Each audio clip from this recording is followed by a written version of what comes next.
Hey Chris, can you tell us where we're at right now? We're in the Sedley Cemetery, and it's a cemetery in which my great-grandparents and grandparents and parents are buried. These particular ones that I'm at right now are the grave markers for my great-grandmother and great-grandfather, Anna Maria and Johannes.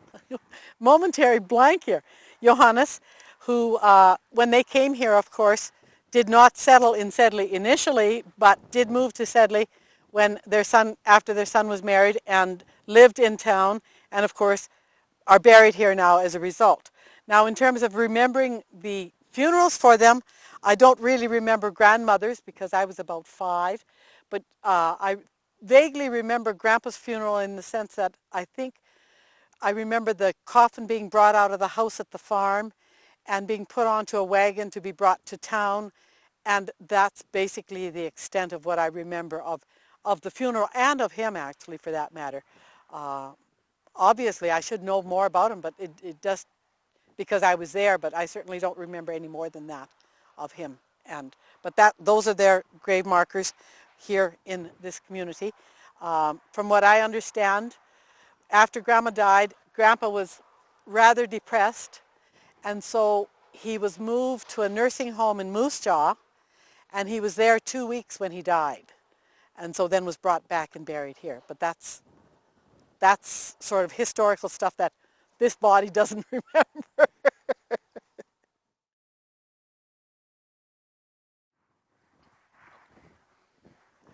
Okay, you want to tell us whose grave This is my brother's little boy, nephew. He was born in July of 73, and right after he was born, it was recognized that he had a heart condition of some kind, and so he was transferred to Edmonton Hospital to have some surgery done if possible, but he didn't survive, and so I think he was about 8 or 10 days old. I'm not sure how much, but that's sort of part of the family. And whose gravesite is this? And these grave markers are my mother and father's and my baby sister's. My baby sister was born in 1949, and she was about 11 days old when she died. Her cause of death I'm not sure about. Mother was born in 1916 and died in 1969. She died of breast cancer. Certainly too young to die at that stage, but that's life. Dad was born in 1911 and died in 1983. And as I said earlier, that Florence has been buried somewhere else really in this cemetery. But rather than exhume the body and not even know for sure where it was, the grave marker marks the 3 of them. We know she's in the cemetery. And that's... Did your father remarry after your mother passed Yes, away? my dad did remarry, and it was not a good marriage. There were a couple of things compounding it, and I can get into the family dynamics, I guess, in that he married my youngest sister's husband, or what was her husband then, and she was not... The family really, most of the family resented the fact that he had gotten married, was very angry about it. They called her all kinds of names. My answer, and of course our answer at our house, was, hey, the man can't live by himself.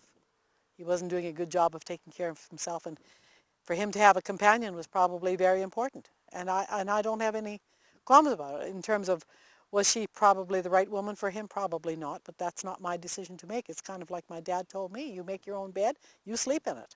And our household accepted it, and Dad was, I think, quite appreciative of that. But she is not buried here at all. She's buried in another cemetery with her first husband. She left him before Dad died, so that's another reason for not having her here too. So, and of course, it eliminates some family problems. This particular grave marker is for my dad's uncle, or my grandpa's brother, Peter, and his wife Rosa. They lived a couple of miles from Grandpa, northeast a little bit, and they also lived here in town. But this is Grandpa's brother's grave marker and his wife. Okay?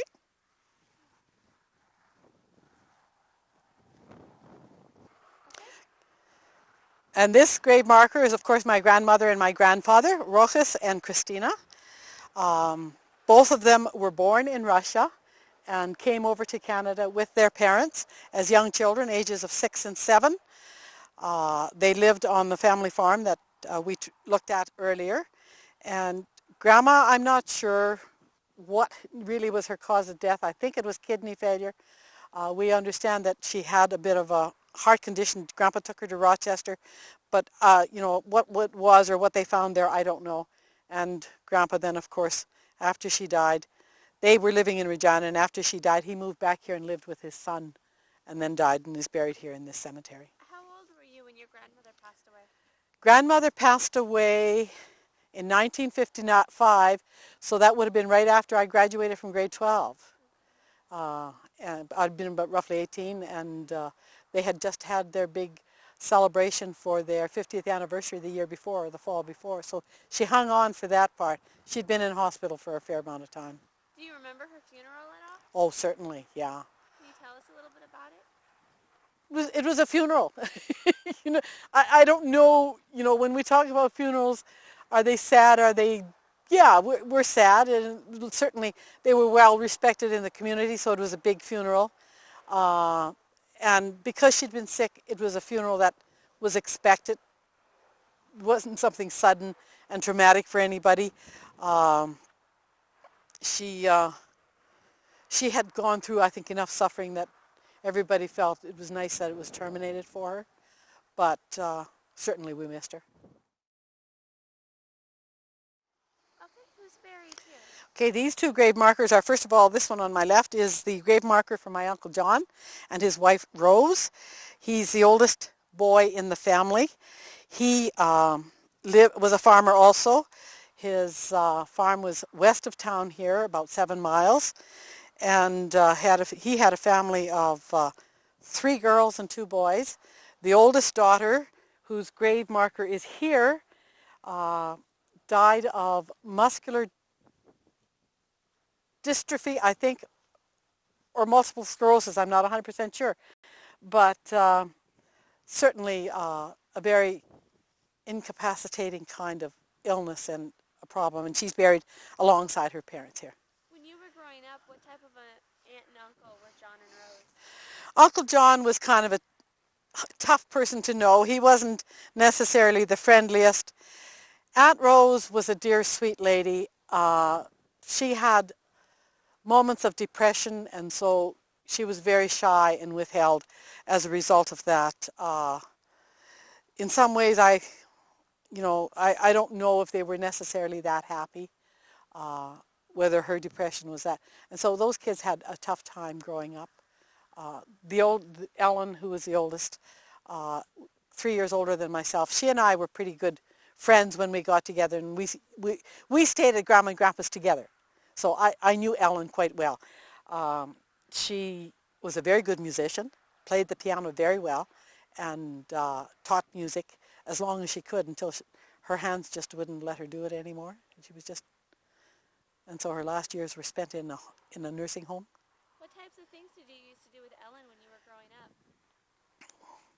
What do kids do at Grandma and Grandpa's? Do you know, I don't remember. I know we were there together. We play cards together. Card playing was something that we did. We probably trundled around with Grandma in the garden to pick rhubarb or her garden things. But in terms of playing, I really don't remember. We just sat and talked a lot. We did a lot of talking. And but anything special, no. I can't recall anything special at all with her. Okay? Where are we now? We're in front of the Roman Catholic Church in Sedley, Saskatchewan. And the name of the church is Our Lady of Grace. And it's the church that my family attended, and when I say my family, my mom and dad and my grandparents, and where I grew up and attended church regularly on Sunday with the rest of the family. And I think we're ready. Should we go into the church now? Go in. It looks small now. Really? No, it's still a big church, yes. We're inside the church now. Can you tell me a little bit About the church? Yeah. Okay, this church has been remodeled quite a bit from when I was here. If I look back to the back now, I see the tower opening is open. I'm not sure what they're doing, but you can see that was our choir loft. That's where the choir usually was for singing the hymns for Mass. At this point, the choir now is on this right side. Obviously, there aren't as many people here anymore, so that they don't need that. And we've quit using the choir. I'm not sure why they've quit. The other thing that's perhaps changed of this church from when I was here is those windows, or that, what could be called a crying room area, I guess, is there now. The church would be red. And this was full of pews all the way. This center aisle that's open had a set of pews that would be wide enough for perhaps 2 people to sit in, and went all the way, right from the front, all the way to the back. Those pews have been cut out here. They all came to the side here. And church was basically pretty full on Sundays. Everybody, I understand today, however, that's not the case. If we have 60 people here at church now, that's a lot of people. So again, we're having fewer people. There was an altar there, and there was another altar here. There were the 2 side altars, plus the main altar that's behind you there. The front had one of those nice wooden carved, what we call communion rails, that were there initially, that have been removed. It was where we came to church, and this was our pew. And that front pew would have had kind of a blank wall in front of it, so that row had, but we always sat in the 5th pew. That was where we belonged. So remember I said to you earlier that Mother was always having to do something else to get finished before we went to church. Just think of coming to Mass and coming late, and we had to walk all the way to the front, sort of thing. And Grandma and Grandpa initially, I think, sat here, or they were here. And Grandma and Grandpa, this was their pew, and we were on this side, and my Uncle John sat behind here. So, and it was a time when, at that time, you paid for your pew rental too. You had kind of a pew rental that you paid, an annual due that was paid for, and that was your seat. And so help anybody who sat in your pew. You know, that was yours, and they have no business in your pew. That's your row, and that's it. If you want to sit down, you get your own. And so everybody, you could kind of look over the church very quickly and say, oh, so-and-so's not here, or maybe they went to earlier Mass. Quickly determine who was at church and who wasn't, sort of thing. Or who was home in terms of the family members too when we got older. And I'm thinking, when I came home after I was married, here I am traipsing with a bunch of kids up to the front to this 5th pew all the time. So that's sort of what I remember of Sunday services. The other part of Sunday service, of course, was the fact that right behind where you are, Jessica, was a pulpit, and the priest had to kind of walk up, and so he stood quite a bit above all of us. And we had 3 sermons every Sunday. We had a sermon in English, we had a sermon in French, and we had a sermon in German. And that's because the community... Because of the language orientation of the people in the community. And I would have been in grade 9, probably mid-50s, when they then decided that they would alternate. One Sunday would be English and French, the next Sunday was English and German. And then I'm not sure when they just started doing just the English sermons. And that would have been because the older people would have died, and the people who understood only English were no longer here, or understood French or German had passed away, and so everybody could speak English, and so the sermon was now being given to them in English. And Mass was in Latin, of course, at that time. I can't remember. I was married, I guess, when we started hearing Masses in English. So we said Mass in Latin. We went along. We followed our prayer books, and we sang the hymns, and we would periodically... Christmas time was really unique in that there would be French Christmas carols and the German Christmas carols sung. And Christmas was really kind of special because as I grew up, we didn't have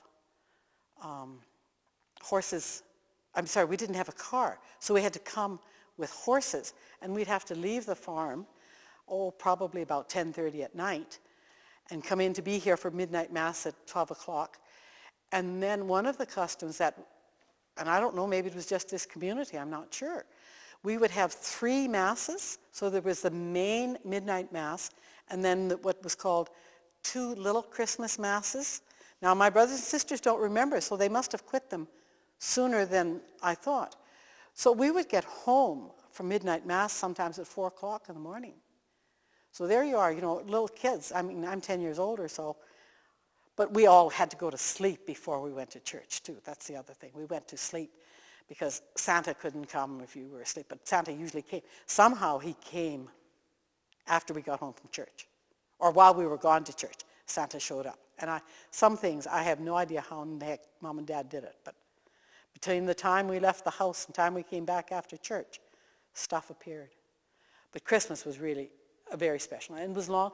And the interesting part was, I don't think any of us minded Mass being long for that, because it was so special, and the extra choir songs, and it was just a very, very, you wanted to go. And that, in essence, is a tradition that I have to say I have almost insisted on in our household. We go to midnight Mass Christmas, and Christmas has that meaning. To say that I'm really that religious, no. It's just that's part of my deep roots, that it became part of what I have to do. And so if I was going to go away for holidays during Christmas season, there's no way I'd go away at Christmas time. But Christmas is family time and has stayed that way for us. Now, what the kids do, with themselves afterwards, I expect that they'll be changing on some of it, because they become much more secular than we were. What about Easter? Saturday was terribly long. Certainly Easter week celebrations were extremely important also. And that would have been much more religious, and so, the celebration with that, with Thursday night's Mass, the Good Friday ceremony, and then getting up early Saturday for the Saturday, because with the blessing of the holy waters and all of that, and the starting of the new fires. And I can recall Dad being out front with the priest on the steps and doing the flicking with the, I think it was stones that they used to ignite and bring in the new fires. But again, it was something I don't think I resented either. It was part of Easter. Now, go a little further then, there would be Pentecost or Holy Thursday, but it was basically around Pentecost. We would have processions around town. And then in May, for celebration of, Corpus Christi was the one that we had the processions for. And then we would have a procession again, I think for May, for celebration of the month of May for Mary. But we would go out around, down the block here, down towards the school, up past the convent and back up to the church. And I remember as a little girl being what we call flower girls, I guess, and we'd have little baskets with flower petals in them, and along the way we threw off flower petals. And then at the corners, particularly for Corpus Christi, there was kind of like a benediction or a prayer said, and then we walked down the block, and the next corner another prayer said, and all the way around like that. So that was, and I have some of those pictures of some of those processions that we had at that time. And, we don't have, and I don't think any of those things have been here for I don't know how long. To a degree, we did in our family. I'm not sure if it necessarily was in the church, but for example, the end of June was the Feast of Peter and Paul, and we always had Dad's names day, because my dad was Peter Paul, and we always had a family get-together for his name's day. We had friends whose Feast of St. John, between Christmas and New Year's, we always went to his place for the Feast of St. John. That was part of it. Not for all necessarily, but for some of them they were. And I don't know how many people did that. That was something I know we did within our own family. You said you were baptized? I was baptized in this church. And you took your first communion here and confirmation. Do you remember what first communion was like? Well, it was very solemn in the sense that, here we were as these young kids, walking up this narrow aisle. Remember, I'm talking about a pew in here between us. And we walked up this narrow aisle with, our hands crossed in our white veils and our white dresses, and coming up to, and of course we had to go to summer school first. We had to prepare. We couldn't do this without being prepared. So we had to take catechism lessons. And we all sat in the front pews here, and then the railing that was here, we knelt against the railing and received our First Communion, and lined up one across, and then as we finished, then we paraded back to whatever seat, into the seats that we were sitting in, and we were all lined up. Now confirmation was a little more scary in that because the bishop had to come out for confirmation, and the bishop asked us questions, so we really had to know our catechisms. And that celebration was with my brother and sister as they made their First Communion that day. So for First Communion, how old were you? I was probably about 7. Okay. And then confirmation? About 10. About 7, 10. The ages for doing this have changed over the time, and I think they've delayed some of that even now. In confirmation now, a lot of kids aren't confirmed till they're 12, 13. And of course, confirmation at that time didn't happen every year because the bishop couldn't get out to everybody's parish, so it would be every 2 or every 3 years, and it was always a big class then for confirmation. And again, for that, we had 2 weeks of catechism before that, before we could be confirmed, and we had to know what we were doing. So when you were a kid, you mentioned, wearing the veil for First Communion and for confirmation, but what type of clothes would you wear just for a church service? Oh, we dressed up. Sunday was dress-up day. You didn't go to church. You never appeared in anything like blue jeans, or as young girls, we didn't ever show up in church without pantyhose on or stockings on, bare feet. And of course, we always had hats. When hats went out the window, well, then that was, but a new hat every year was really something for us as kids. We liked that.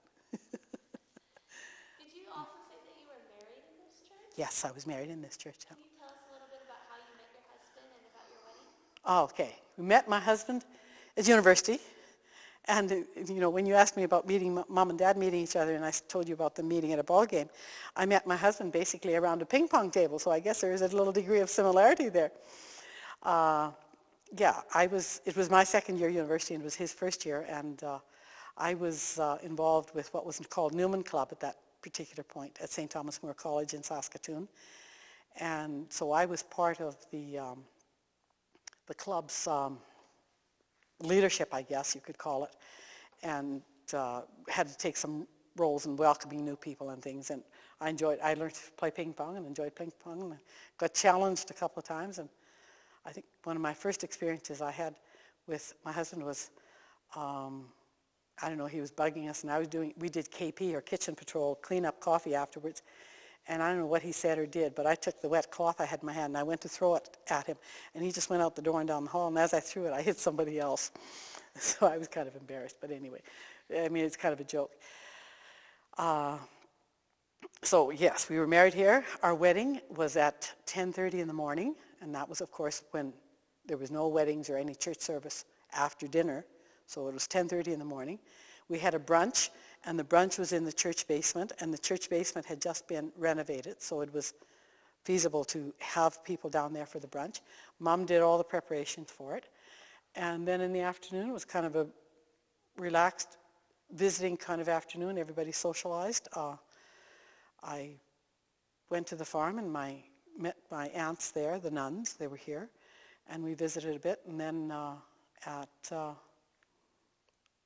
supper, we had a supper then, and the supper was the supper was down here as well, I think. I can't remember. I think it was. And then we had the wedding dance in the town hall at Chrono, because the town hall that was here wasn't really very good, and so Chrono was the closest and kind of a nice hall and a big hall. And that was the wedding. Got away from there, 2 o'clock?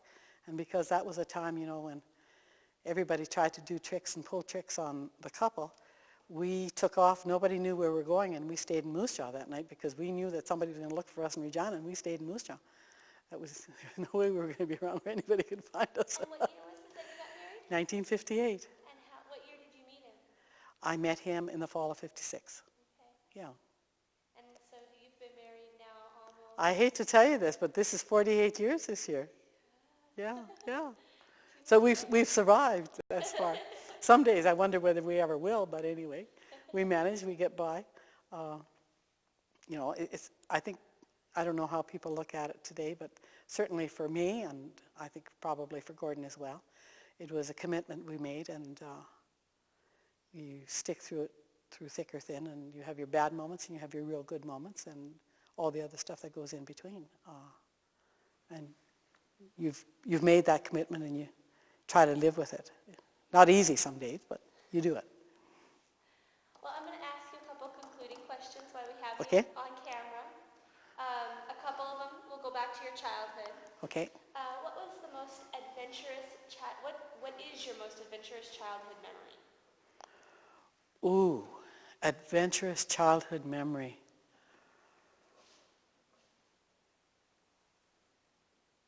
I really have to say that I can't think of anything that was adventurous. Maybe it might have been adventurous going with Mom and Dad to the weddings of the cousins that lived in northwest Alberta or northwest Saskatchewan, the children of my mother's older sisters, the Heck family that we knew. Yeah, growing up, that might have been one of the most adventurous. The other would have been being able to go to sports days and being able to play on the ball team. I certainly, I looked forward to that kind of a thing.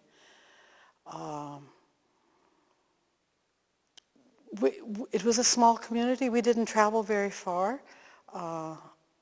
My first time away from home, the furthest distance that I'd ever been from home, I have to say, was when I went to Saskatoon when I started university.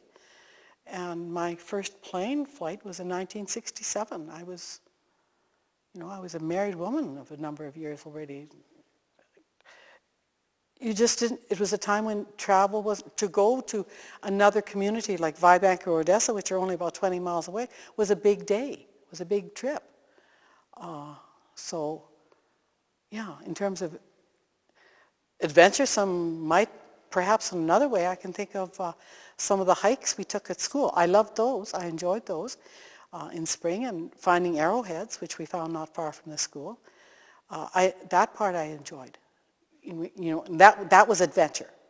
And I keep thinking periodically that I'd like to go back. I know where those trees are, where we found them. But I'm sure the dirt has blown in since then, and there's weeds grown up. I don't expect we'll ever find any more there. But I suspect that was an Indian camp area because we found a lot of arrowheads. And we had the collection at the country school. And it really just kind of, is sad to think that this collection has disappeared. We don't know who has it, where it's gone to. But yeah, school hikes would have been adventuresome. How about, what was the most scariest memory you had? Oh, some of my dreams. No, the scariest memory I think that I have would be a summer storm. That farmhouse was a 2-story house with a gable roof. It was big. And when a summer storm would come along, and I can remember being in bed and seeing the lightning, and had to see the lightning, no question about that part of it, but cringed in my bed as I heard the thunder and then heard the hail. And remember one night particularly where it was really windy and I felt the house shake and I was scared. I was scared then. That was another occasion would have been, I certainly wasn't scared initially, but should have been. And that was when the three of us, my sister and brother and myself and the neighbor's boy that was with us, walked home from school, because we walked home from school every day, which was about 1.5 miles. And we were having a good time. Who is in a hurry to get home after school? Because if you go home after school, you've got to work, right? So we're walking down the road, just taking our time, looking for this flower and picking buttercups, whatever. And Dad came tearing down the road with a car. And, where's Dad going? Pulled out. He said, "Will you kids get in the cotton picking car?" He said, "Don't you know you should be home? Can't you see that storm coming over there?" We got in the car and we weren't in the yard when the hail opened and let loose. We jumped out of the car. He parked the car right by the house, kind of sideways, because he was taking the car and he was going to park it in the barn, because the garage door wasn't open and the barn door was open, so he was heading for the barn. We got out of the car. As we got out of the car, the dog got into the car. As the dad got the dog's back end out of the car, the front end was in. When he got the front end out, the back end of the dog, and he finally said, to heck with this, left the dog in the car and ran and drove to the barn. And we lost a number of windows in the house that day. After the fact, you can say, that was really dumb. We were out there and wide open. You saw that road, how bare it is. There wouldn't have been any shelter for us at all. And so hailstorms scared me, plus the wind at night when the house shook would be. But hailstorms particularly were scary as far as I was concerned. And how about a happy memory, something that sticks out? Oh, family get-togethers were always good. They were the kind of time. And it was always nice to have Grandpa and Grandpa come. This would be my mom's or my dad's parents come, because Grandma would come and she would make egg noodles for us. And we learned how, and she'd make strudel for us. Things like that. So it was kind of special when Grandma came down. She wouldn't stay necessarily very long, but those were the good times and company times. In terms of the family, yeah, we had lots of fun. We played cards. Dad was when I say terrible, it wasn't that he was a bad card player, but he was terrible because he and the neighbor down the road, when we played cards, always cheated. And as kids, when the community got together at least once a week to play cards, and we played a game called Schmear, or what people in English would call high-low, jig-jack in the game. And Dad and this Paul Kaler character were always managed somehow to be on the same team. And they had a signal system between the two of them. Dad would wiggle. He could wiggle his ears. And I can't remember what Paul could do, what he did. But they had this system going. And it was terrible to watch. It was funny to watch them, you say, oh, Dad, Or somehow they worked out signals for themselves. And we as kids would really like it, because when the lady of the house got up to make lunch, then we as kids could play cards. So we got in, and that's how we learned to play cards. And those were fun occasions that we enjoyed as kids, because we could get in with the adults and be part of the game. And not all of us would get a turn to do it. So whoever got to the table first quite often was the one that did it, or maybe it was at the household that you were at. I'm not sure exactly who it was, but we liked that part. Why did you want to participate today in this project? When the stuff was sent out, I was going to make the contacts for these people because they had memories and stuff that they could share. And I'm not sure if it was you or if it was Michael that sent the note, said, well, yeah, you're old enough. And I said, what do you mean? Oh, well. Oh, it was me. I said I interviewed people from 1945. Yeah. And so I thought, well, gee, I don't know what I have to offer, because I haven't, I've been Canadianized. And so in terms of some of the German things that I bring with me, I don't know if I have enough that is, or had enough to have any meaning, but certainly I've enjoyed what I've done today. I've remembered a few things that I'd forgotten about. But if it helps to remember how people grew up as Germans, yeah. I've been happy to be part of it. I'm glad I did it.